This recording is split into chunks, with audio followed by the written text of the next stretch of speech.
छत्तीसगढ़ कांग्रेस के प्रदेश कार्यालय राजीव भवन में पत्रकारों से चर्चा करते हुए राज्यसभा सांसद रंजीत रंजन ने भारतीय जनता पार्टी पर संविधान का अपमान करने का आरोप लगाते हुए कहा कि बाबा साहेब अम्बेडकर के अपमान के लिए इस शीतकालीन सत्र को याद रखा जाएगा। सत्ता पक्ष के लोग लोकतंत्र के पंचायत का अपमान कर रहे हैं। गृह मंत्री अमित शाह ने अपने भाषण में 6 बार अम्बेडकर जी का नाम लेकर अपमान किया।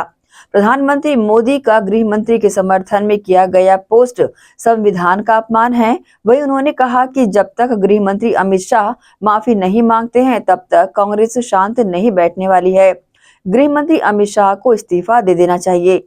हम चाहते हैं इन मुद्दों के साथ संविधान के 75वां वर्ष जो गौरवान्वित ग्लोरियस 75th ईयर विपक्ष की तरफ से ही रखा गया।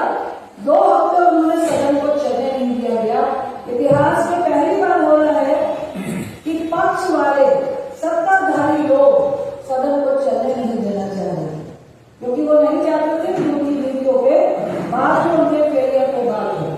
खुद लोकसभा अध्यक्ष जो हमारे आरोपी हैं माननीय राहुल गांधी जी ने लिखित दिया कि इन मुद्दों पर चर्चा हो और संविधान पे चर्चा हो। हमारे राज्यसभा के आरोपी खड़गे साहब ने लिख के दिया। 2 हफ्तों के बाद भाजपा वाले से माने तो संविधान दिवस पे चर्चा के लिए माने। 2 दिन चर्चा हुई। लोकसभा में राजनाथ सिंह ने जो डिफेंस मिनिस्टर है उन्होंने चर्चा की शुरुआत की। उनके कई मंत्री बोले, प्रधानमंत्री साहब ने क्लोजिंग किया और राज्यसभा में जो क्लोजिंग है स्टार्ट किया उनके पार्लियामेंट अफेयर मिनिस्टर जो अध्यक्ष है भाजपा के नड्डा जी ने क्लोज किया विषय। आश्चर्य की बात है कि हम ग्लोरियस ईयर्स ऑफ संविधान की बात कर रहे थे और वो सिर्फ और सिर्फ कांग्रेस पे कटाक्ष कर रहे थे। वो सिर्फ इतिहास को दोहरा रहे थे कि कांग्रेस ने ये अमेंडमेंट किया, ये अमेंडमेंट किया, ये अमेंडमेंट किया। हाँ, बदलते हैं। लगभग 102 संशोधन हुए हैं।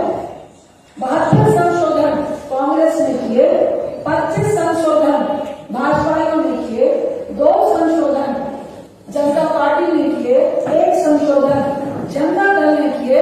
हमारा संविधान कहता है कि लोगों के अधिकार के लिए अगर संशोधन करना पड़े तो संशोधन करना है, लेकिन इसका मिसयूज भाजपाइयों ने किया।